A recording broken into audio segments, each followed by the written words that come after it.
Ayo, nomor satu sudah tampil. Baik, Bapak. Saya izin mulai ya. Oke, silakan. Baik, Assalamualaikum warahmatullahi wabarakatuh. Selamat sore, Pak Amidi dan teman-teman semuanya. Di sini saya, perwakilan dari kelompok satu, izin untuk memaparkan mengenai bisnis plan kami. Sebelumnya, izinkan saya perkenalan diri dulu, yaitu saya Karissa Azarin Henry dengan NIM akhir 031.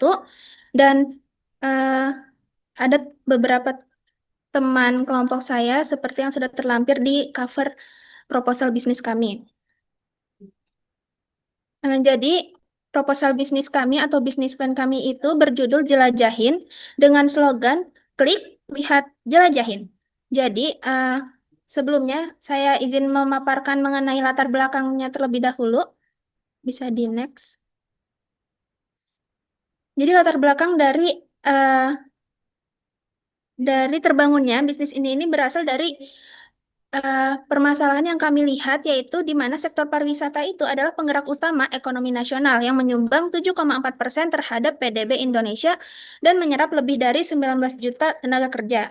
Namun masih terdapat permasalahan besar pengelolaan destinasi wisatanya, terutama karena kurangnya integrasi data dan informasi digital. Jadi di sini masih banyak wisatawan, khususnya pendaki gunung yang kami lihat itu mengalami kesulitan mencari informasi tentang jalur pendakian, khususnya pendaki-pendaki yang baru mencoba. Jadi seperti kondisi informasi mengenai kondisi cuaca, izin resmi, hingga tempat penyewaan alatnya. Jadi informasi tersebar di media sosial, forum komunitas, atau situs yang tidak selalu akurat. Seperti yang ada beberapa yang kita lihat itu banyak terjadi penipuan mengenai penyewaan alat daki atau segala permasalahan lainnya. Sehingga muncullah ide dan solusi bisnis kami yaitu mengenai Jelajahin. Jadi Jelajahin ini adalah aplikasi berbasis data yang menyediakan seluruh kebutuhan pendakian dalam satu sistem atau satu aplikasi. Isinya itu mulai dari informasi gunung, jalur pendakian, cuaca, hingga transaksi digital seperti pemesanan tiket daring secara daring dan juga penyewaan alat pendakian. Kemudian aplikasi ini juga menampilkan rekomendasi waktu terbaik atau suhu untuk mendaki berdasarkan data cuaca dan musim yang kami dapatkan dari data-data yang tersebar, serta juga memberikan fitur ulasan dari pendaki lain sebagai referensi. Kemudian dengan sistem ini nih kami juga selain memudahkan wisatawan, juga menghubungkan mereka dengan pengelola gunung dan UMKM lokal yang bergerak di bidang wisata pendakian.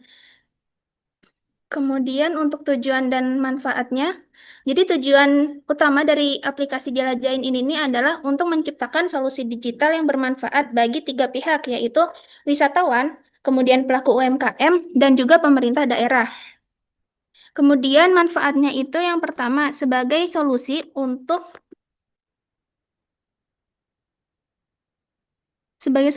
mengatasi keterbatasan akses informasi dan layanan wisata yang selama ini tersebar di berbagai platform. Yang kedua yaitu untuk membantu meningkatkan pendapatan UMKM dan pengelola destinasi melalui promosi dan juga transaksi secara digital. Kemudian yang ketiga itu memberikan kemudahan bagi wisatawan dalam merencanakan perjalanan wisata alam dengan informasi yang akurat dan rekomendasi yang relevan khususnya wisata pendakian. Kemudian yang keempat itu menyediakan data dan insight bagi pemerintah daerah dalam menyusun strategi promosi serta pengembangan destinasi wisata alam. Kemudian yang terakhir yaitu untuk mendorong terciptanya ekosistem pariwisata berkelanjutan yang mendukung pelestarian alam dan pemberdayaan masyarakat lokal. Bisa di next. Kemudian untuk deskripsi bisnisnya,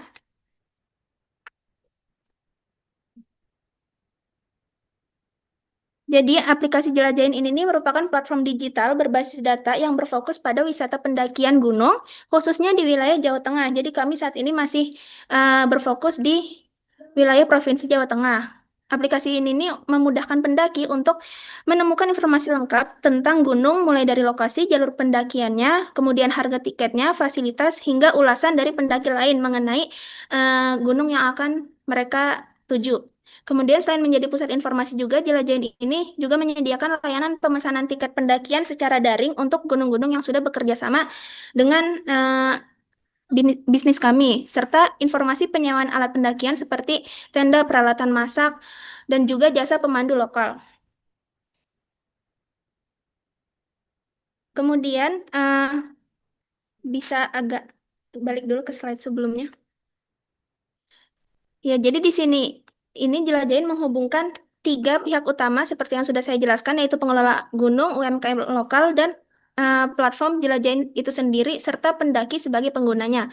Ketiganya terhubung dalam satu alur layanan digital yang saling mendukung, seperti yang sudah divisualisasikan pada proposal bisnis kami, di mana pengelola atau UMKM lokal itu tuh memberikan atau memasukkan data ke aplikasi kami berupa bisa data harga tiket, bisa data penyewaan dan sebagainya. Kemudian aplikasi kami akan memproses data itu yang akan disalurkan informasinya ke eh, wisatawan atau pendaki-pendaki yang menggunakan platform kami. Kemudian mereka menggunakan aplikasi kami bisa bisa melakukan transaksi seperti pemesanan tiket atau penyewaan-penyewaan. Setelah itu, mereka juga bisa mencari informasi mengenai gunung-gunung yang tepat untuk mereka daki.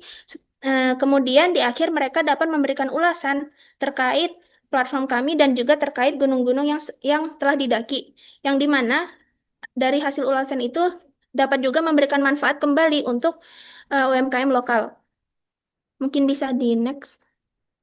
Kemudian untuk analisis pasarnya, jadi yang pertama itu ada target market, di mana di segmen demografisnya pengguna utama pada platform kami itu berada pada rentang usia 18 sampai 40 tahun, terdiri dari mahasiswa, pekerja muda, hingga komunitas outdoor yang gemar mendaki dan beraktivitas di alam bebas.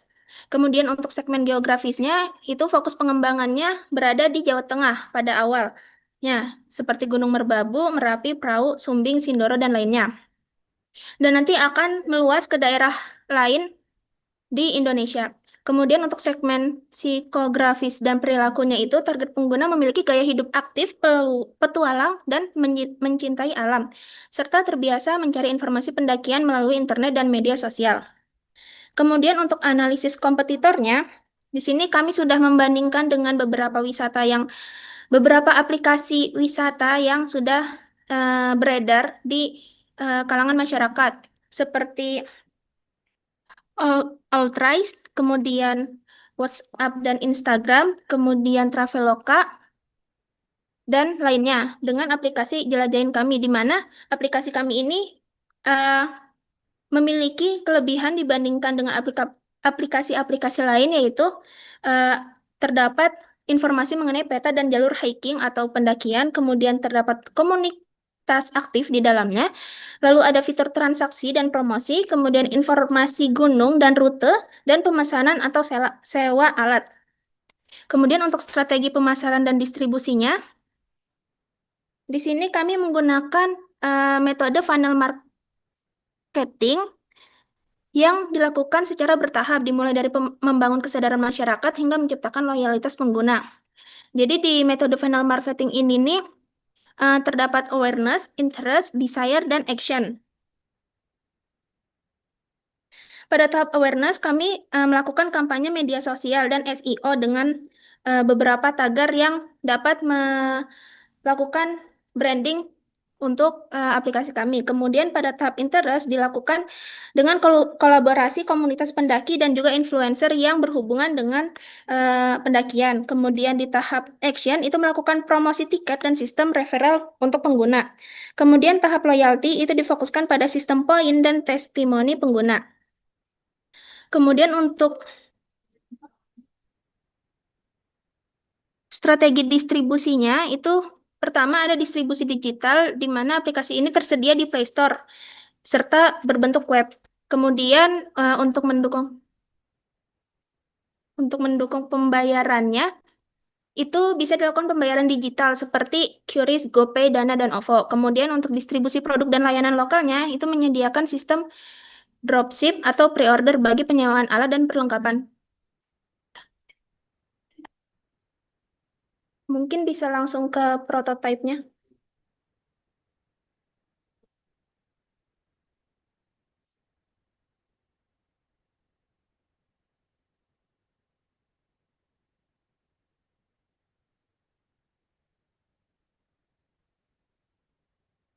Oke, mungkin terakhir saya jelaskan mengenai prototipenya secara singkat, di mana di sini terdapat opening screen, registration screen, landing screen, kemudian ada home screen, activity screen, dan explore screen. Lalu ada travel destination screen, weather recommendation, dan checkout screen. Mungkin sekian penjelasan dari kami. Kurang lebihnya mohon maaf, saya kembalikan ke Pak Amedi. Terima kasih. Lihat keuangannya sedikit aja, Eh, Karisa. oke, baik Bapak. Bisa di keuangannya.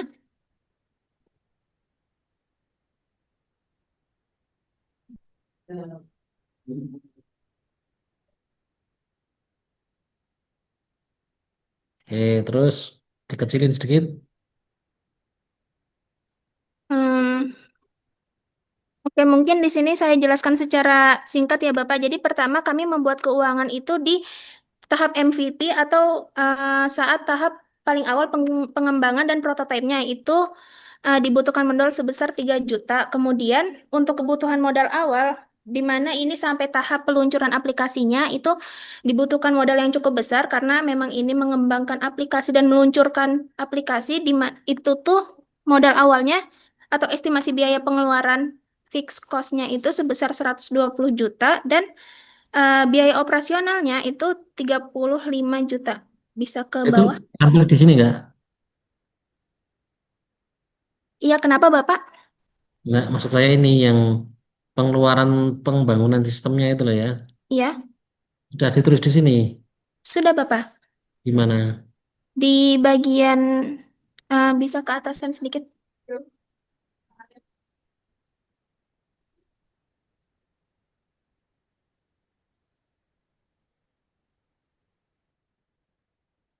Belum ya?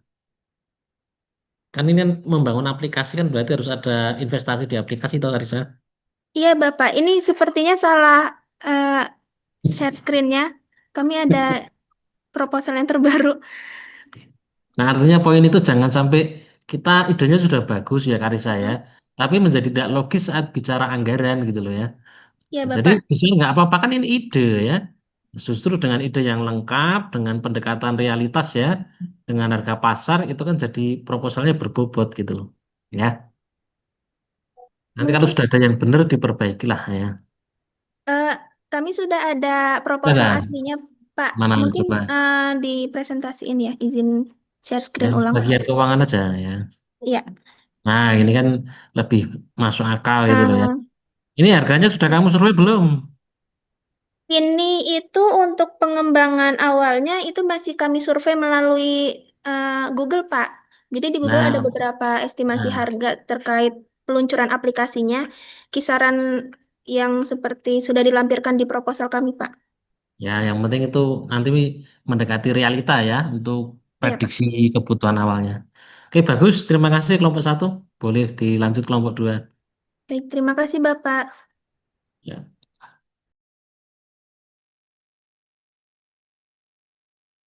Baik, izin share screen. boleh silakan.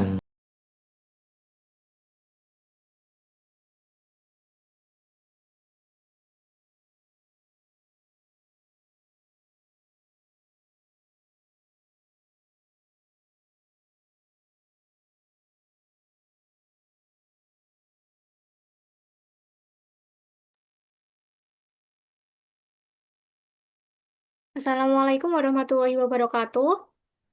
Selamat sore semuanya. Saya Sore. perwakilan dari kelompok 2, Zahra Trimesya dengan NIM akhir 045 akan mewakili kelompok 2 untuk mempresentasikan proposal untuk bisnis web rekomendasi produk skincare dan make up. Yang pertama akan saya jelaskan yaitu latar belakang. Latar belakang kami memilih bisnis ini adalah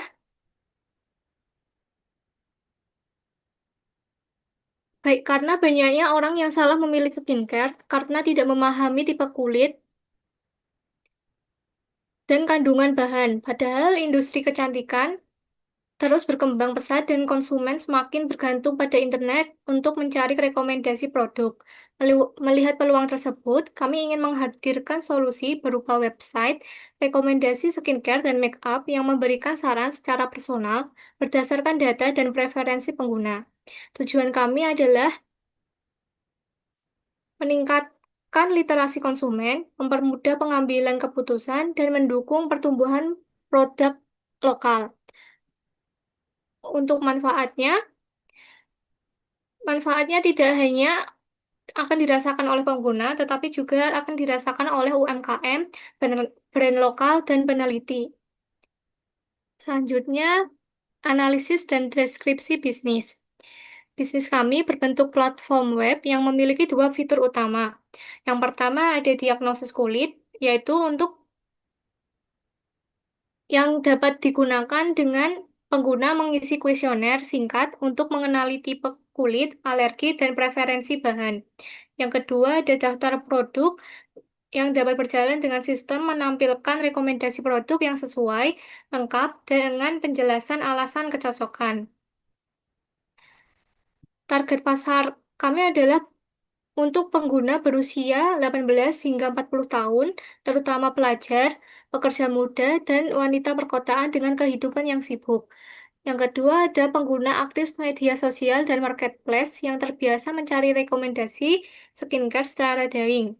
Yang terakhir, ada orang dengan kulit sensitif, alergi, atau riwayat iritasi yang membutuhkan rekomendasi produk berdasarkan bahan aktif, bukan dengan merek. Dari sisi kompetitor, kami melihat bahwa aplikasi lain belum mempertimbangkan alergi atau preferensi bahan dan marketplace besar belum memiliki sistem personalisasi. Ini menjadi keunggulan untuk bisnis kami. Untuk strategi pemasaran, kami mengandalkan konten digital, kampanye tes kulit cepat, dan pro- program afiliasi serta kolaborasi dengan kampus dan klinik kecantikan. Yang ketiga ada model bisnis dan operasional. Model bisnis kami mencakup tiga sumber pendapatan. Yang pertama, komisi dari program afiliasi, langganan premium berbayar, dan kerjasama bisnis dengan brand kosmetik. Selanjutnya, operasionalnya dilakukan bertahap, mulai dari pengembangan awal website yaitu MVP, penambahan fitur hingga pemeliharaan. Dalam kegiatan sehari-hari, tim kami akan mengelola data produk, membuat konten, memantau pengunjung, dan terus memperbarui sistem. Promosi dilakukan melalui media sosial, influencer, dan kolaborasi komunitas. Selanjutnya ada aspek keuangan.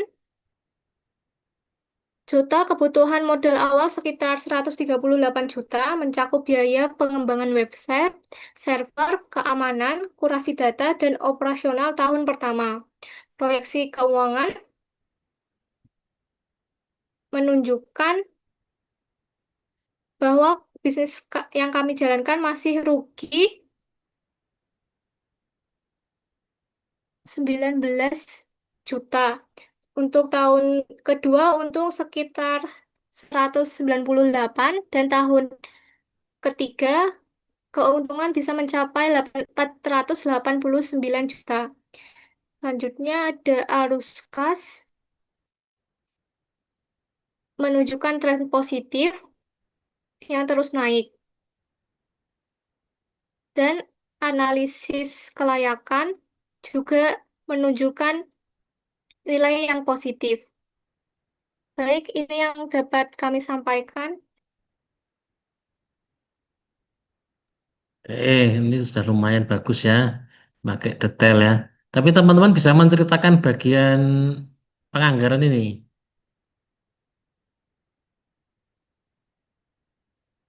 Penganggaran yang bagian apa, Pak? Nggak sederhananya ya. Sederhananya Pendapatannya dari kami, mana? Hmm. sederhananya kami asumsikan kami memiliki dana dari pribadi sebesar 50% dari total kebutuhan, yaitu 50% dari 138 juta ini, Pak. Lalu kami membutuhkan eh, 20% kami mencari dari investor, lalu 20% lagi kami memilih untuk meminjam dari bank. Oke ya. Bagus nih idenya ya. Artinya sudah ada pondasi awal dulu ya, Yara ya. Hmm. Ya. Oke, baik. Terima kasih. Bagus. Kelompok 2 ya. Lanjut kelompok 3. Terima kasih, Pak. Ya,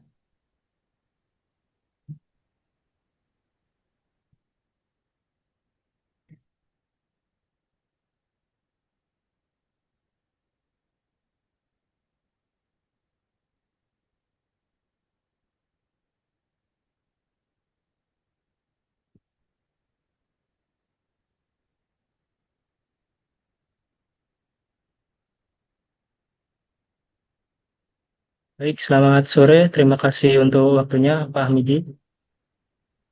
Di sini ya, saya ingin mempresentasikan tentang formulir. Eh, Kelompok 3 diisi oleh Bintang, Ayu, Taufik, Adelia, dan Diva Delovic. Di sini latar belakang formulir yaitu terdapat istilah data is the new oil yang diungkapkan oleh Cliff Hamby pada tahun 2006. Semakin hari mana dari ungkapan ini semakin terasa, apalagi di era digital seperti sekarang. Data sudah menjadi komoditas yang sangat berharga dalam dunia akademik dan riset. Berangkat dari pemahaman tersebut, kami melihat adanya peluang besar untuk memanfaatkan data tidak hanya sebagai sumber informasi, tapi juga sebagai sarana yang dapat memberikan keuntungan baik secara akademik maupun finansial. Namun, ada suatu masalah yang sering muncul, khususnya di kalangan mahasiswa, yaitu ketika mereka ingin mengumpulkan data melalui survei, seringkali mereka sulit untuk menemukan responden, apalagi jika jumlah responden yang dibutuhkan sangat besar. Masalah ini diperparah dengan adanya fenomena joki survei atau pengisian otomatis. Fenomena ini menyebabkan data menjadi bias dan tidak representatif terhadap kondisi sebenarnya. Melihat permasalahan dan juga peluang tersebut, kami menghadirkan solusi berupa formulir, yaitu platform penghubung antara penyedia survei dan juga pengisi survei. Melalui platform ini, pengumpulan data jauh menjadi lebih mudah, cepat, dan juga datanya valid. Secara singkat, formulir itu adalah platform yang bisa memposting dan juga mengisi survei serta melakukan jual beli data menggunakan sistem poin. Dari sisi bisnis, sumber pendapatan formulir berasal dari tiga hal. Yang pertama yakni potongan dari poin yang digunakan untuk memposting survei. Yang kedua, sistem langganan atau subscription. Dan yang ketiga, penayangan iklan dalam aplikasi.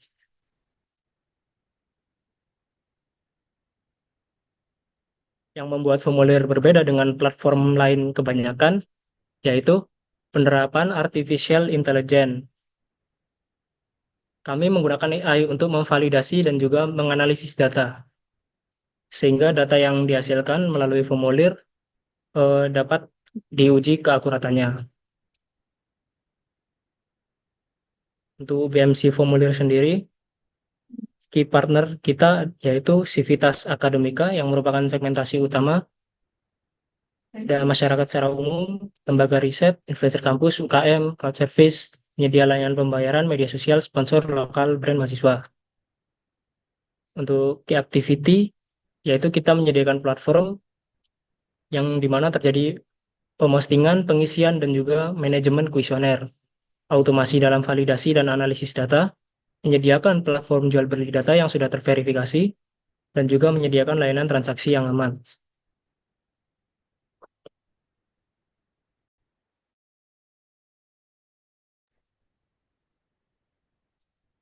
Lanjut, analisis pasar dan kompetitor. Target utama kita dari sisi penyedia survei, yaitu mahasiswa tingkat akhir, baik S1 maupun S2, dosen dari berbagai perguruan tinggi di Indonesia, yang secara garis besar bisa disingkat dengan Sivitas Akademika. Untuk pengisi survei, target utamanya yaitu mahasiswa aktif ataupun masyarakat secara umum di rentang usia 17 hingga 40 tahun. Dengan pendekatan two-sided marketplace, formulir membangun hubungan timbal balik yang sehat antara penyedia dan juga pengisi atau responden. Itu data ukuran pasar, kita mengambil referensi dari Pangkalan Data Pendidikan Tinggi tahun 2024, terdapat 8,1 juta mahasiswa aktif di Indonesia. Sekitar 10% diantaranya melakukan riset akademik setiap tahun. Dengan asumsi satu penelitian membutuhkan 100 responden, potensi pasar pengumpulan data mencapai 81 juta survei per tahun. Analisis pesaing utama, ada 3 platform yang menjadi pesaing utama bisnis kami, yakni Google Form, SurveyMonkey, dan juga Populix. Kelebihan dari Google Form ialah gratis dan juga mudah digunakan. Namun kelemahan Google Form dibanding formulir yaitu tidak ada sistem reward, validasi responden, dan hanya bisa diakses lewat link sehingga jangkauan responden terbatas. Untuk SurveyMonkey, kelebihannya fitur analisis kuat dan juga profesional. Namun kelemahannya ialah biaya tinggi dan juga tidak fokus pada pasar akademik di Indonesia. Untuk Populix, kelebihannya ialah fokus pada survei pasar dan perusahaan. Sehingga mungkin untuk kelemahannya tidak mendukung survei akademik mahasiswa. Keunggulan utama yang dimiliki formulir yakni fokus pada survei akademik dan penelitian mahasiswa Indonesia, sistem validasi responden otomatis berbasis email, lokasi, dan umur, mekanisme reward point, layanan premium, serta sistem keamanan dan transaksi yang terverifikasi. Strategi yang kami lakukan untuk menghadapi kompetitor-kompetitor yang sudah disebutkan tersebut, yakni fokus pada segmen akademik dan riset kampus, sehingga pesaing kita menjadi lebih kecil. Modal bisnis freemium dan harga kompetitif. Yang ketiga, kolaborasi strategis dengan kampus dan lembaga riset. Yang keempat, inovasi teknologi AI dan gamifikasi. Yang kelima, branding edukatif melalui media sosial. Yang keenam, transparansi dan keamanan data pengguna. Dengan pendekatan yang berbasis data empiris, riset pasar aktual, pendekatan komunitas akademik, dan strategi teknologi inovatif, Formulir memiliki peluang besar untuk tumbuh menjadi platform yang terkemuka di Indonesia. Bab 5, strategi operasional dan marketing. Untuk proses produksi, aplikasi ini dirancang agar pengguna dapat membuat formulir sesuai dengan kriteria responden tertentu, kemudian mempublikasikannya kepada pengguna lain di dalam platform.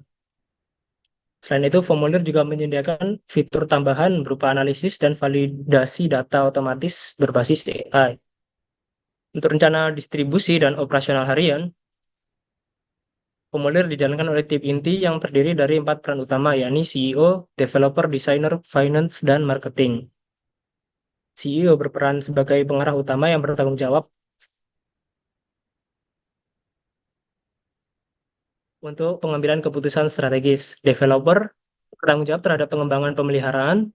Desainer fokus untuk tampilan UI dan UX. Dan marketing fokus pada promosi. Strategi pemasaran yang dilakukan formulir yakni fokus pada peningkatan jumlah pengguna dari 2 sisi utama, yakni penyedia dan juga pengisi. Promosi akan dilakukan secara digital melalui berbagai platform media sosial. Selain promosi digital, penyebaran informasi juga dilakukan melalui jaringan kampus dan komunitas akademik. Untuk rencana keuangan, biaya awal dari pembuatan formulir yakni dari pengembangan aplikasi sebesar 50 juta, server domain 5 juta per tahun, branding dan peluncuran 5 juta, iklan digital awal 5 juta, dengan total biaya awal 65 juta. Untuk monthly cost, kita ada gaji tim, server dan maintenance, iklan, dan media digital, yang total per bulannya 20 juta. Koreksi pendapatan dengan asumsi user pada bulan pertama sebanyak 1.000, dan 20% diantaranya melakukan subscription, kita bisa memperoleh 70 juta pada bulan pertama, hampir menutup keseluruhan ongkos dari pembuatan awal dan juga biaya bulanan. Dengan target 50.000 user pada akhir tahun pertama, diproyeksikan formulir bisa menghasilkan hingga 3 miliar pada akhir tahun pertama.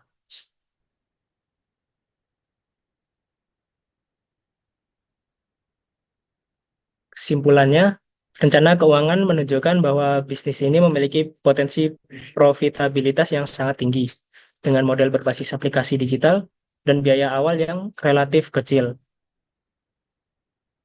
Proyek ini diproyeksikan mampu menghasilkan bersih hampir 24 miliar pada tahun pertama, serta balik modal sebelum bulan kedua.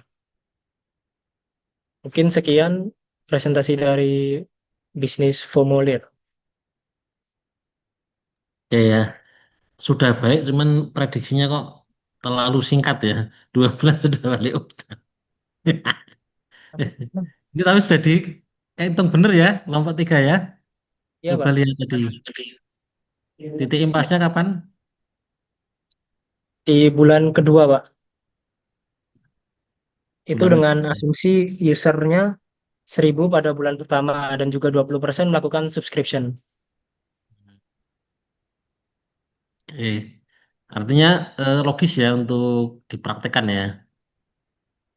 Sangat logis, Pak, mungkin.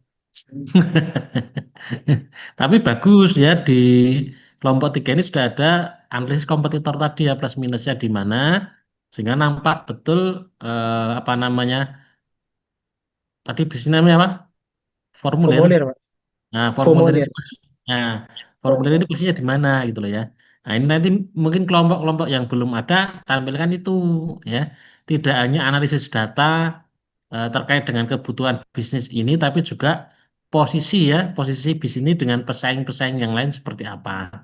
Nah, sehingga nanti kolom yang ada di kanan ini, kelemahan ini ya, ini adalah menjadi menu andalan dari formulir. Ya, sehingga formulir ini menjawab hal-hal yang memang tidak bisa disediakan oleh platform-platform yang sudah ada saat ini. Terima kasih kelompok 3, bagus ya. Terima kasih atas waktunya. Wassalamualaikum warahmatullahi wabarakatuh. Waalaikumsalam. Lanjut, kelompok 4.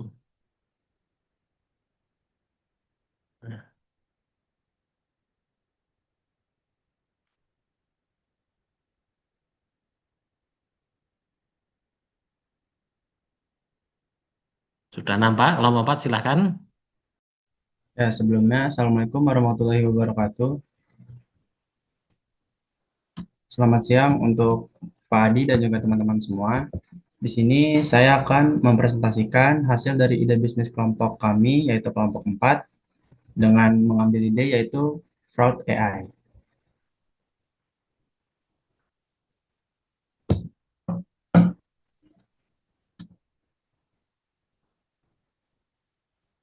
Langsung ke latar belakang, pertumbuhan ekonomi digital di Indonesia itu terus melesat.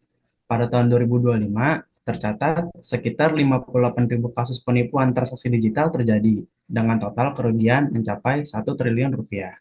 Ini menunjukkan bahwa transformasi digital bukan cuma membuka peluang ekonomi, tetapi juga melahirkan tantangan besar dalam keamanan transaksi.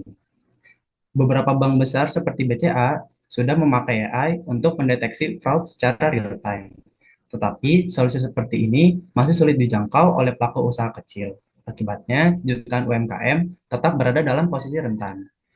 Dari sinilah muncul kebutuhan akan solusi yang inklusif dan juga cerdas yang bisa diakses oleh siapa saja, yaitu Fraud AI. Lanjut, Fraud AI adalah platform deteksi penipuan berbasis AI dan juga mesin learning yang dirancang agar mudah diakses oleh semua pelaku usaha, termasuk UMKM dan juga fintech kecil. Melalui platform ini, pelaku usaha bisa mendeteksi transaksi mencurigakan secara otomatis, baik dengan cara mengunggah file transaksi dalam bentuk Excel ataupun CSV, maupun dengan integrasi API untuk transaksi real-time. Pasar potensialnya juga sangat besar, di Indonesia ada sekitar 65 juta pelaku UMKM, dan dari jumlah itu, sekitar 27 juta sudah go digital. Kalau Fraud AI hanya bisa menjangkau sekitar 1-3% saja dari total pasar itu, maka kita sudah berbicara tentang sekitar 300 hingga 900 ribu pengguna potensial.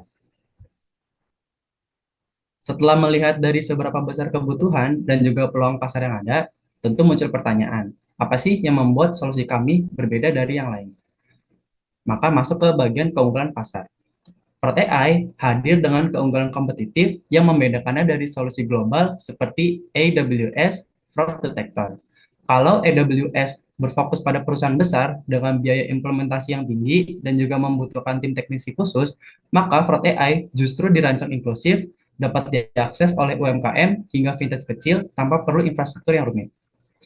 Kami menawarkan dua model layanan. Yang pertama, unggah data sederhana, yaitu untuk pelaku usaha kecil. Lalu yang kedua, integrasi API real-time untuk lembaga keuangan yang membutuhkan proses otomatis dan juga cepat. Keunggulan lain yang membedakan adalah sistem Fraud AI berbasis machine learning adaptif, berarti sistem ini terus belajar dari data baru dan dapat mengenali pola penipuan yang berubah seiring waktu. Dari sisi keamanan, seluruh transaksi dilindungi oleh enkripsi end-to-end dan juga mengikuti standar regulasi OJK serta Bank Indonesia. Jadi, meski inklusif dan mudah digunakan, sistem tetap mengutamakan keamanan tingkat tinggi. Setelah tahu keunggulan dari pasar, sekarang mari kita lihat bagaimana Fraud AI dijalankan secara operasional melalui model bisnis yang jelas dan juga scalable. Model bisnis Fraud AI berbasis software as a service, di mana semua layanan berjalan di cloud tanpa perlu instalasi lokal. Operasional kami terbagi dua, yaitu yang pertama upload base untuk UMKM yang cukup unggah file transaksi saja, dan juga API base untuk vintage dan juga lembaga keuangan yang membutuhkan deteksi fraud secara real time. Kami menjalankan model ini terdiri dari CEO, engineer, serta ML spesialis, dan juga Customer Success Manager. Untuk monetasinya, kami menerapkan kombinasi subscription atau model langganan bulanan dan juga usage-based fee, yaitu pembayaran sesuai pemakaian. Dengan model ini, biaya operasional dan pendapatan akan tetap seimbang seiring pertumbuhan pengguna. Karena tadi sudah membahas bagaimana fraud AI dijalankan, langkah selanjutnya adalah bagaimana semua strategi tersebut berdampak pada aspek finansial. Dari sisi finansial, fraud AI dirancang efisien dan juga realistis. Dengan model software as a service berbasis cloud, total modal yang dibutuhkan hanya sekitar 71 juta rupiah. Itu sudah mencakup biaya pengembangan sistem, penggunaan cloud AWS, promosi digital, dan juga legalitas usaha. Berdasarkan proyeksi kami, pendapatan pada tahun pertama dapat mencapai sekitar 230 juta rupiah dan meningkat hampir 2 kali lipat di tahun kedua seiring bertambahnya pengguna aktif. Kami memperkirakan break-even point atau titik impas dapat dicapai pada pertengahan tahun kedua. Selanjutnya, pada tahun ketiga, laba bersih diproyeksikan mencapai sekitar 210 juta rupiah dengan return on investment atau ROI sebesar 294% di dalam 3 tahun. Ini menunjukkan bahwa fraud AI bukan hanya inovatif dari sisi teknologi, tapi juga memiliki fondasi finansial yang kuat dan juga berpotensi bertumbuh cepat. Ditambah lagi dengan potensi pasar UMKM, digital di Indonesia yang mencapai lebih dari 30 juta pelaku, peluang revenue di masa depan diproyeksikan dapat menembus lebih dari 10 miliar rupiah per tahun. Kesimpulan dari saya, fraud AI lahir dari tantangan nyata dalam ekosistem ekonomi digital Indonesia. Meningkatnya transaksi digital yang diiringi dengan ancaman fraud yang semakin kompleks. Kami menghadirkan solusi fraud detection as a service yang inklusif, cerdas, dan juga dapat diakses oleh semua pelaku usaha, mulai dari UMKM hingga vintage yang kecil. Dengan teknologi machine learning, integrasi yang fleksibel, dan juga strategi bisnis yang efisien, Fraud AI siap menjadi mitra keamanan digital yang adaptif dan juga terpercaya. Pada akhirnya, tujuan kami sederhana, yaitu memastikan bahwa keamanan transaksi digital bukan lagi privilege bagi perusahaan besar, tetapi menjadi hak bagi seluruh pelaku ekonomi Indonesia. Itu saja presentasi dari kelompok kami. Oke. Itu tadi malah jadi slogan bagus, Panji ya. Oh, siapa? Jadi kan kamu mengambil segmen menengah ke bawah kan gitu tuh. Ya, Oke, good ya. Ya, saya cermati sudah bagus ya. Oke, lanjut saja kelompok 5. siap. Saya tutup. Terima kasih presentasi dari saya. Saya tutupkan. Wassalamualaikum warahmatullahi wabarakatuh. Waalaikumsalam ya. Nah, teman-teman nanti kalau bikin slogan yang menyentuh itu ya. Nah, jadi kan orang tertarik bukan karena suka tapi karena emosinya terbangun kan gitu. Emosi positif loh maksudnya ya. Kelompok 5 silakan.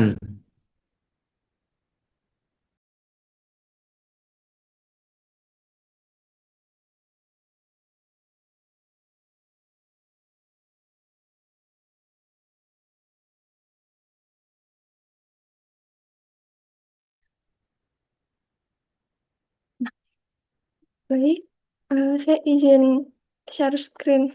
Mana sih? Nah, Silakan. oh, nah.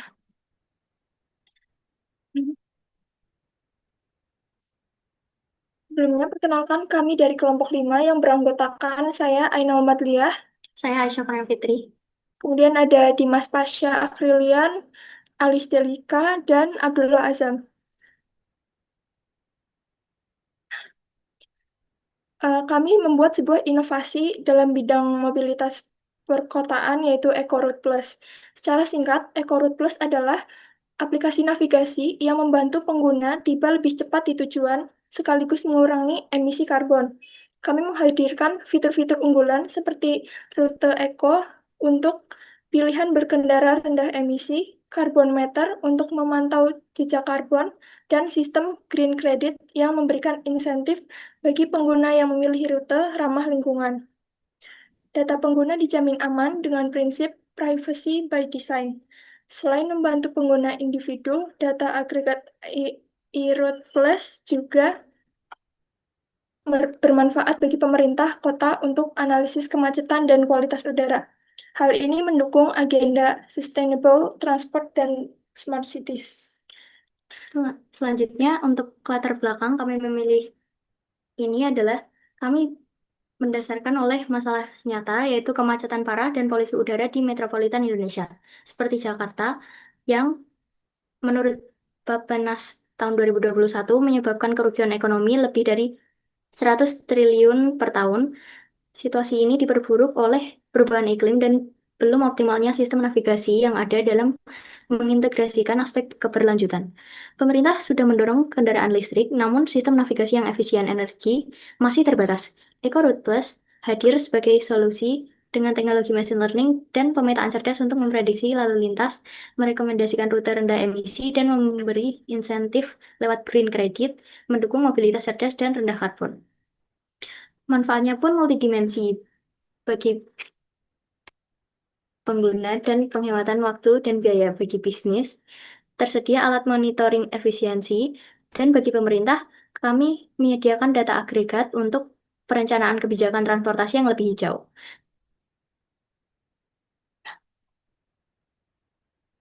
Kemudian gambaran bisnisnya yaitu EcoRoute pada dasarnya adalah platform navigasi prediktif yang memanfaatkan teknologi machine learning dan data peta terbuka. Keunggulan utama kami terletak pada kemampuan untuk menyeimbangkan antara kecepatan, penghematan bahan bakar, dan pengurangan emisi. Melalui analisis SWOT, kami mengidentifikasi kekuatannya yaitu strength atau kekuatan yaitu kombinasi estimasi waktu tiba berbasis data dan optimasi emisi. Machine learning dan pelaporan real-time pengguna, keamanan data terjamin, sistem ringan, scalable, dan mudah integrasi dengan EV dan smart city.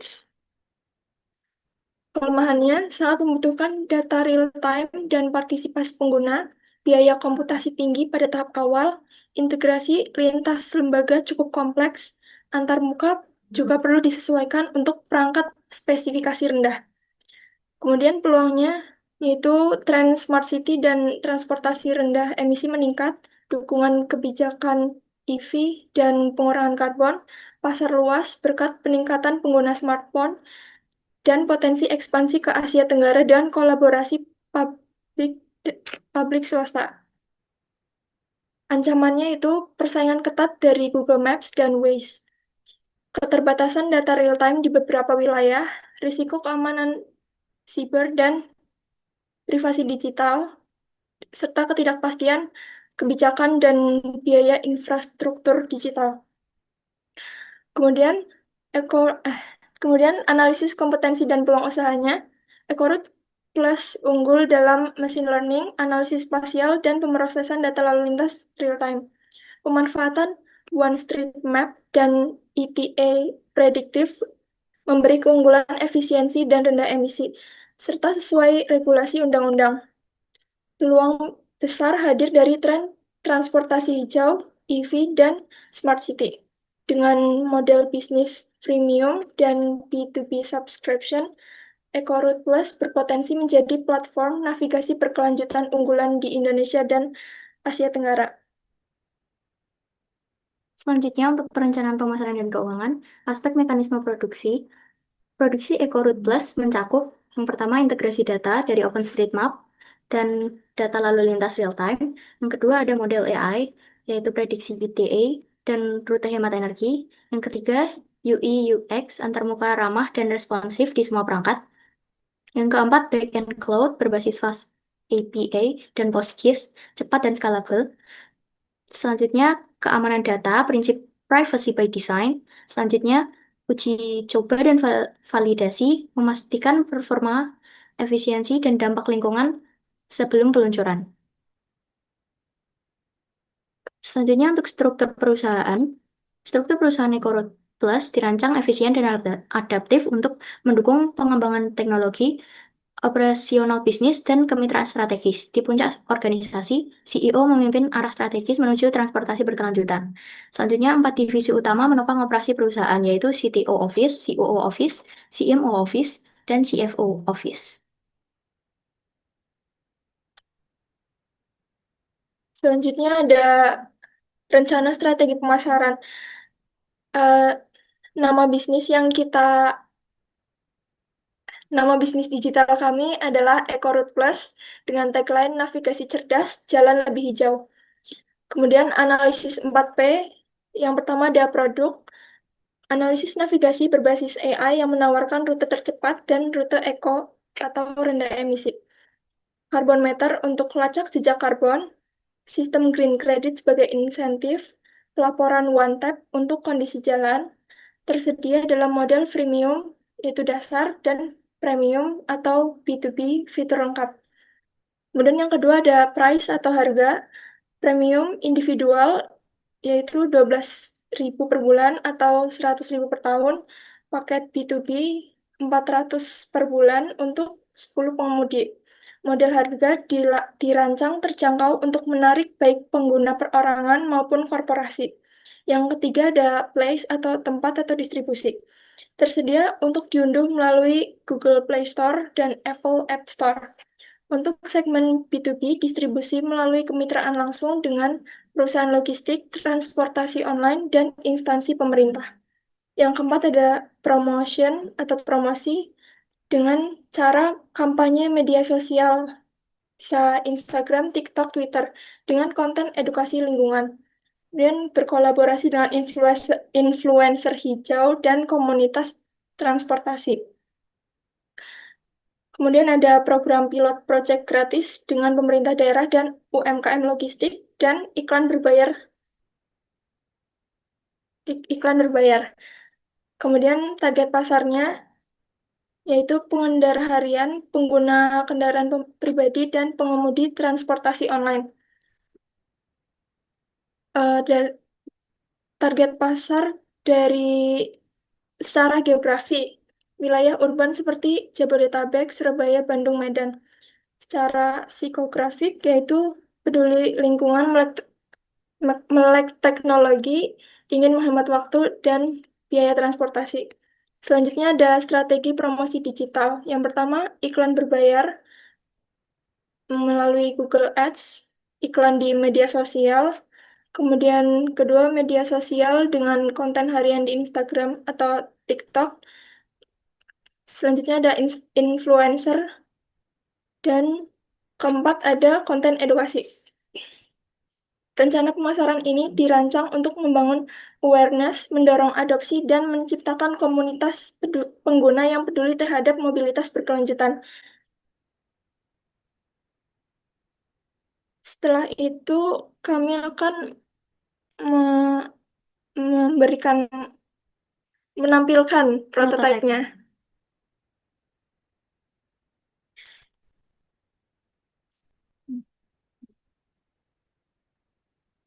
Untuk yang pertama, ada EcoRoute Plus logo. Selanjutnya ada prototipe EcoRoute Plus.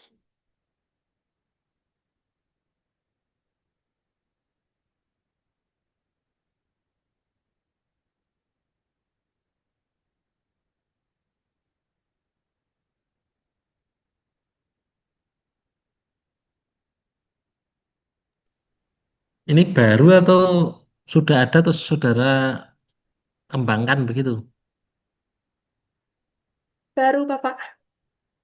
Hmm, tapi idenya saya suka ya karena mengambil sisi untuk SDGs ya berkelanjutan ya. Ini kan isu-isu yang sensitif ya. Hmm. Tadi profitnya dari mana? Peluang profitnya? Profitnya dari premium, pengguna premium Hmm. sama B2B package. B2B package. Hmm. Kalau boleh Paket. tahu, terkait dengan regulasi pemerintah yang mendukung aplikasi ini apa? Undang-undang PDP, bentar, Pak. Undang-undang PDP tahun 2000.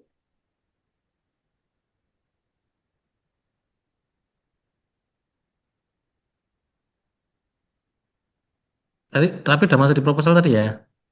Iya, sudah ada di proposal. Hmm. 2002. Nek kompetitor yang sudah ada tadi dari mana? Dari Kompetitor yang Google Maps dan Waze. oh berarti fungsi dasarnya mengadopsi dari dua itu ya. Kemudian saudara menambahkan aspek keberlanjutannya gitu ya. Idenya bagus ya. Artinya kan saudara tadi menembak di isu SDGs-nya yang memang saat ini sedang dikembangkan ya. Oke, terima kasih kelompok 5 ya. Baik. Hmm. Dari Baik, 1 sampai 5, apakah ada yang sudah mendaftar bisnis plan? Izin menjawab Pak, saya kelompok 4 sudah mendaftar Pak. Di mana? Di Cipta Fest. Kapan timelinenya kapan? Untuk deadline pengumpulannya itu tanggal 20 Oktober Pak. Masih 5 hari ya. Betul Pak. Oke. Untuk formatnya sudah disesuaikan bisnis plan-nya. Sudah Pak, sudah jadi formatnya Pak. Oke, nanti segera bimbingan ya supaya saya beri masukan terakhir sebelum diunggah. Baik, terima kasih Pak. Kelompok lain? Kalian tadi kelompok 1 ya, Le, ya? Kelompok 4 Bapak. Kelompok 4 ya. Kelompok 1, 2, 3, 5 sudah ada rencana atau belum? Dari kelompok 3 setelah ini Bapak, kita mau gimana mau tahu dulu gimana pendapat dari Bapak nanti kalau memang sudah bagus atau baik baru kita akan Tadi asesikan kelompok untuk kelompok 3 yang apa tadi kelompok 3? formulir Pak, aplikasi survei. Nah, itu nanti mungkin yang hostnya bukan orang ekonomi ya. Mungkin ke orang-orang apa namanya yang visip biasanya event-eventnya topiknya ke situ ya. Nanti cari aja yang penyelenggaranya teman-teman dari visip ya. Itu biasanya kan ranahnya ke survei dan sebagainya ya. Baik, siapa? Terima kasih. Ya. Oke, lanjut. Kelompok 6. Baik, Pak, izin share screen. Silakan Sata.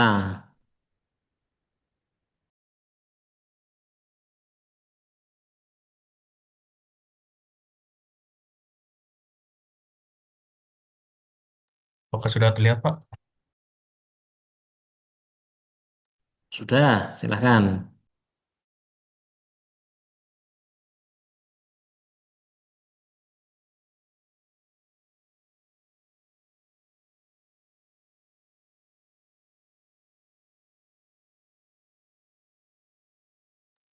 Oke, sebelumnya perkenalkan nama saya Satarwan Jaludin dengan NIM akhir 029. Saya adalah perwakilan dari kelompok 6 dengan bisnis plan kami yang berjudul Smart Farm. Kita jelaskan dulu latar belakang dari bisnis kami adalah pertanian yang merupakan sektor strategis menjadi tulang punggung perekonomian Indonesia. Lebih dari sepertiga penduduk gantung pada sektor ini, baik melalui kegiatan produksi pangan maupun rantai pasok hasil pertanian. Nah, ada juga banyak petani yang belum memiliki akses terhadap informasi cuaca, kondisi tanah, dan hasil panen secara akurat, sehingga keputusan tanam sering kali tidak efisien. Padahal di era perubahan iklim saat ini, data menjadi kunci untuk menciptakan sistem pertanian yang adaptif dan berkelanjutan. Nah, dari permasalahan itu muncullah ide bisnis kami yang bernama Smart Farm, yang sebagai solusi untuk mengintegrasikan teknologi, edukasi, dan pelatihan dalam satu ekosistem pertanian cerdas. Selanjutnya kita ke konsep. Nah, konsep dari atau gambaran umum dari ide bisnis kami yaitu terdapat dari 4 pilar utama, yaitu yang pertama adalah Smart Farm Dashboard atau menu home utama pada ide bisnis kami. Sebentar, sepertinya saya ganti share screen dulu, Pak.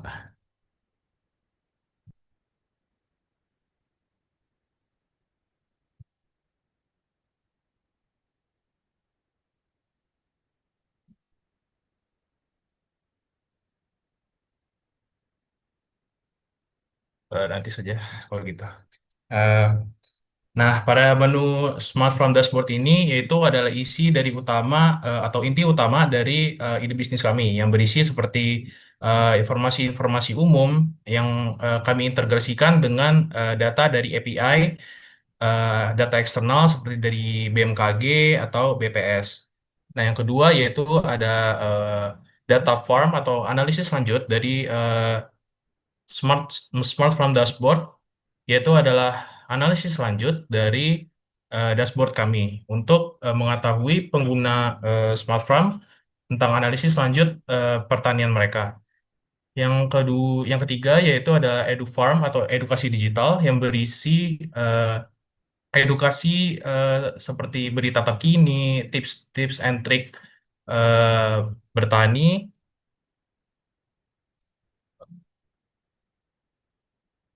dan video edukasi populer yang seputar pertanian, iklim, dan lain-lain. Yaitu selanjutnya ada Farm Academy, yaitu adalah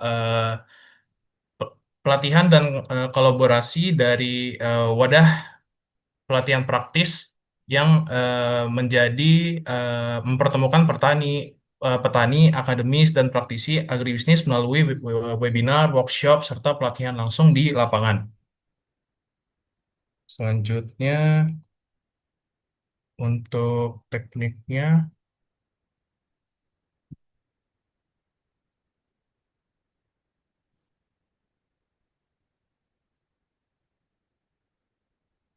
untuk mekanismenya, Smart Farm ini dibangun menggunakan Firebase atau cloud untuk menyimpan data dari berbagai API. Nah, untuk integrasi cuaca serta logaritma machine learning dan deep learning untuk analisis hasil panen dan citra tanaman. Data pengguna nanti diproses otomatis dan divisualisasikan melalui dashboard interaktif yang mudah dipahami oleh petani dan di berbagai tingkat literasi digital. Nah, selain itu, EduFarm dan Farm Academy berfungsi sebagai sarana transfer ilmu dari hasil analisis digital ke praktik nyata di lapangan nanti. Lalu,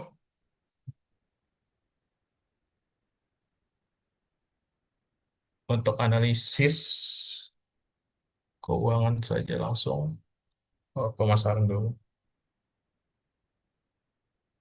Untuk strategi pemasarannya, em, karena model bisnis smart farm ini bersifat subscription based service dengan dua level layanan, yaitu ada yang gratis dan ada tiga level, yaitu yang pertama gratis, yang kedua adalah premium. Kami beri harga sebesar kayak di bawah deh keuangannya. Ini dia. Nah, sebesar 49.000, dan untuk yang level ketiga yaitu Pro sebesar 99.000. Nah, pendapatan ini juga didukung ketika aplikasi atau ide bisnis kami sudah berkembang. Kami berencana untuk bekerja sama dengan lembaga pendidikan atau pelatihan komunitas. Lalu untuk strategi pemasaran kami ini berfokus pada edukasi digital melalui webinar, media sosial, dan kemitraan dengan universitas serta kelompok tani. Dengan target utama adalah petani muda, mahasiswa pertanian, dan lembaga pendidikan vokasi yang siap beradaptasi dengan teknologi. Untuk keuangan lengkapnya, di sini pada modal awal eh, sudah kita hitung dengan modal awal kami sekitar 41 juta yang dialokasikan untuk seperti pengembangan sistem, infrastruktur cloud, promosi, dan pelatihan awal. Kalau untuk sumber pendapatannya sih berasal dari langganan premium, pelatihan EduFarm, From Academy, serta kerjasama sponsor. Proyeksi keuangan menunjukkan untuk analisisnya pendapatan dari 40 juta di tahun pertama menjadi 165 juta di tahun kedua, menjadi 165 juta di tahun ketiga, dengan laba bersih meningkat dari 8 juta menjadi 126 juta. Ya, Smart Farm diperkirakan mencapai titik impas pada tahun kedua dan menunjukkan tren laba stabil di tahun ketiga.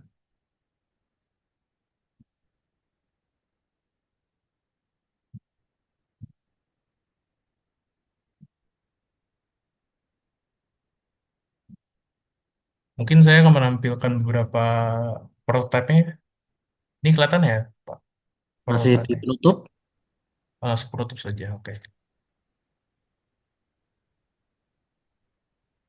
Maka dari itu, sebagai penutup, Smart Ya, Farm bukan maksudnya sekedar Pak, platform, melainkan gerakan menuju pertanian digital yang cerdas, efisien, dan berkelanjutan. Dengan sinergi antara teknologi, edukasi, dan pelatihan, kami yakin Smart Farm mampu menjadi motor perubahan bagi ketahanan pangan Indonesia. Karena bersama Smart Farm kita grow with data. Terima kasih. maksud saya itu ini masih penutup. Oh, Silakan ditampilkan dashboardnya gitu loh. oh iya, kelihatan nggak ya, Pak? Masih penutup ini yang tampil di tempat saya. Oh, sebentar.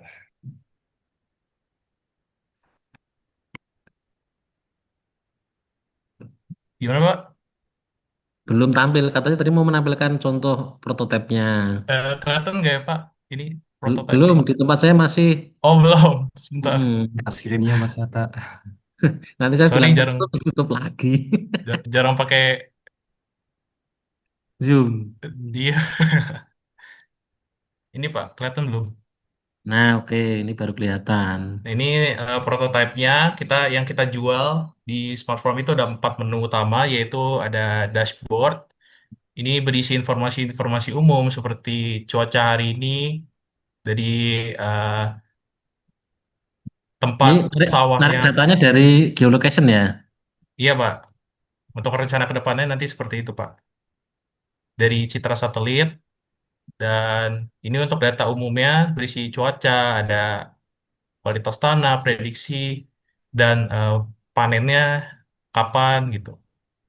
Ada tren pertanian di daerah sekitar juga, dan rekomendasi tanaman. Dan untuk yang kedua itu ada di data farm, ini adalah analisis lanjut seperti yang saya jelaskan tadi, analisis lanjut dari dashboard utama kami untuk melihat analisis yang lebih eh, jelas. Dan untuk yang ketiga adalah EduFarm, seperti tips and trik, berita terkini, video edukasi populer, dan artikel dan panduan eh, seputar pertanian. Ada juga dari yang terakhir yaitu Farm Academy yang berisi pelatihan dan ya mungkin begitu sih Pak untuk prototipe kami. Oke, good, bagus ya. Tinggal nanti mencari relevansi program pemerintah apa, kemudian need assessment untuk petani gitu. Nanti kan Ya Pak. proposalnya lebih berbunyi saat memberikan solusi ini kan gitu. Nek fungsinya sudah relate, ya tinggal nanti pengungkitnya apa itu loh ya. Kenapa harus ke sini kan gitu. Oke, sekarang ditutup beneran ya. Oh, oke. Langsung slogan aja Pak. Ya, Karena langsung surveinya bersama aja. Smart Farm kita grow with data. Terima kasih. Ya. Oke, lanjut kelompok 7. Ya, tinggal 4 lagi.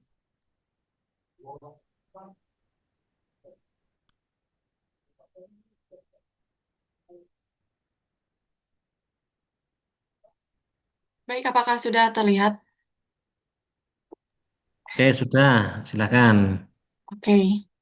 Selamat sore semuanya, saya Kanaya Zala Chandra, perwakilan dari kelompok 7. Saya akan memaparkan proposal bisnis kelompok saya, yakni Ecolytics, website analisis data penjualan digital, dengan tagline Smart Insight for a Greener Business.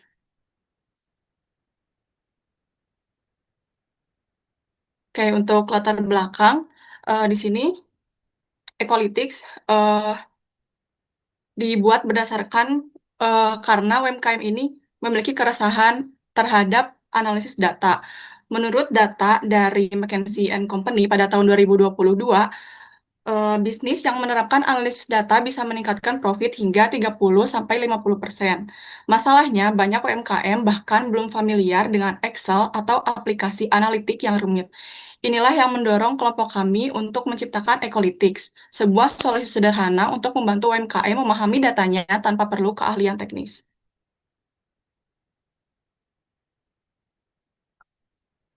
Ecolytics adalah platform berbasis website dan aplikasi yang secara otomatis menganalisis data penjualan UMKM dan menampilkannya dalam bentuk dashboard interaktif.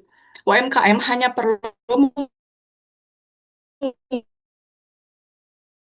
mengunggah data sederhana bisa berupa file Excel, foto terlaris, waktu terbaik penjualan, serta rekomendasi strategi bisnis.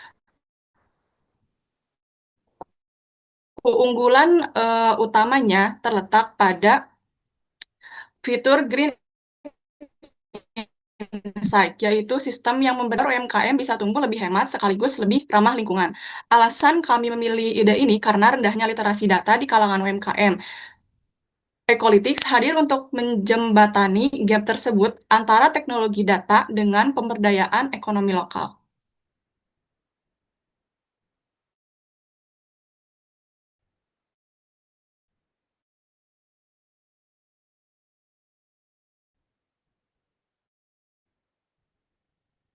Selanjutnya, 9 elemen utama. Target utama kami adalah UMKM di sektor kuliner, fashion, retail, dan komunitas UMKM. Untuk VLA perlu skill teknis, visualisasi otomatis, fitur ramah lingkungan, harga yang terjangkau, dan edukasi melalui program UMKM Melek Data. Untuk channel, saluran distribusinya kami salurkan melalui produk dan layanan Ecolytics, melalui beberapa kanal digital, yakni website resmi, media sosial, kolaborasi dengan komunitas UMKM, kampus, dan dinas koperasi, serta workshop dan webinar edukatif sebagai sarana memperkenalkan produk dan membangun kepercayaan pengguna. Untuk customer relationship, kami menjaga hubungan pelanggan melalui onboarding, layanan pelanggan aktif via WhatsApp, dan komunitas Ecolytics for UMKM. Untuk sumber pendapatan sendiri berasal dari langganan bulanan. Untuk paket basic ini 50.000 per bulan, untuk paket pro harganya di 100.000 per bulan, dan paket premium di harga 150.000 per bulan. Serta kami juga mengandalkan jasa custom analysis, workshop dan pelatihan berbayar, serta kemitraan B2B dengan lembaga pemerintah atau koperasi yang ini menerapkan ekolytik secara massal bagi UMKM binaannya. Untuk key researchers terdapat pada tim pengembang, data analis, platform cloud, serta jaringan kemitraan strategis. Key activity-nya terdapat pada pengembangan sistem, pelatihan, analisis data otomatis, dan promosi digital. Untuk key partner-nya sendiri terletak pada komunitas UMKM, universitas, penyedia teknologi seperti Google Cloud, dan lembaga keuangan. Dan untuk cost structure-nya sendiri, untuk pengembangan platform dan biaya server, yakni 2 juta per bulan, untuk biaya pemasaran digital dan promosi 1 juta per bulan, honor tim analis dan teknis sekitar 1 juta, 1.500.000 per bulan, dan biaya operasional umum seperti lisensi software dan administrasi di angka 500.000 per bulan. Total biaya operasional awal diperkirakan sekitar 5 juta per bulan dengan proyeksi titik impas atau BEP tercapai dalam 3 bulan pertama setelah peluncuran, didukung peningkatan pelanggan baru tiap tahun. Selanjutnya, analisis pasar dan kompetitor. Target pasar kami adalah UMKM berusia 20 hingga 45 tahun yang aktif di platform digital dan berada di wilayah dengan konsentrasi UMKM tinggi seperti Pulau Jawa dan Bali. Dari total 65 juta UMKM, sekitar 19 juta sudah digital dan 30% saja membutuhkan analisis data sederhana.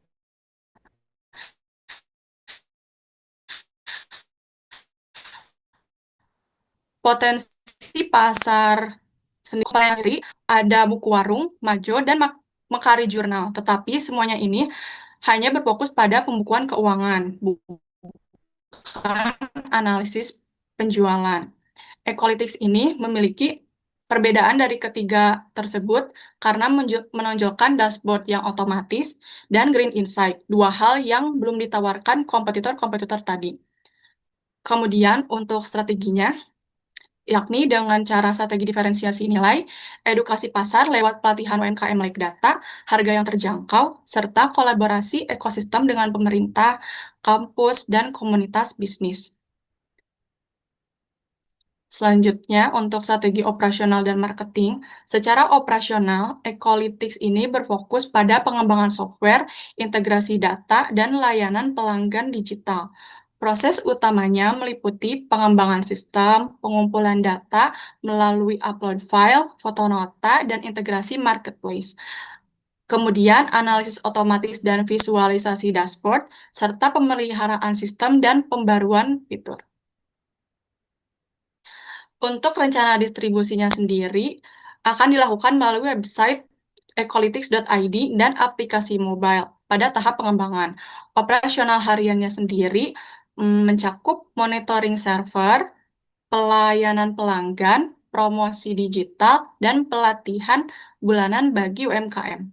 Untuk pemasaran sendiri, kami menggunakan strategi digital marketing, webinar edukatif, program referral, dan premium trial selama 14 hari. Kami juga berencana bermitra dengan Dinas Koperasi dan Inkubator Bisnis Kampus untuk memperluas adopsi pengguna.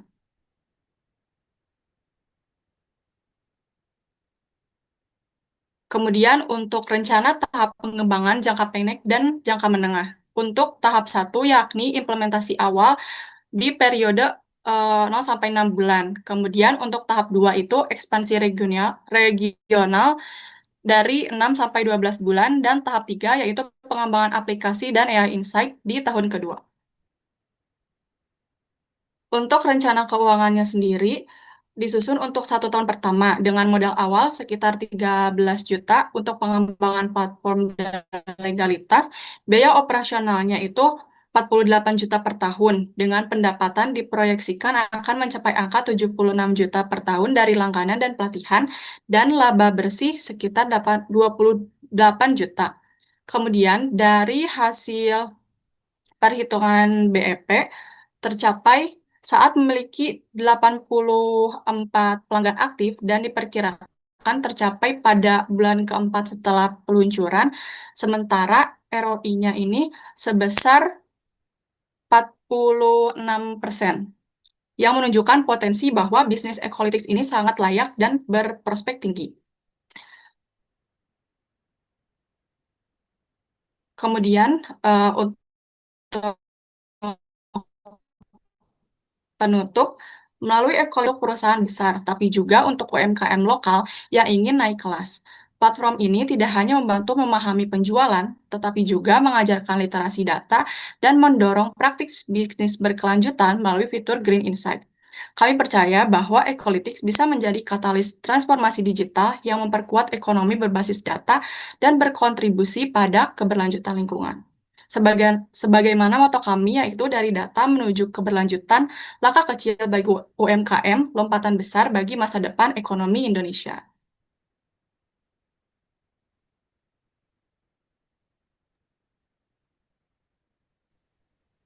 Sudah kan ya?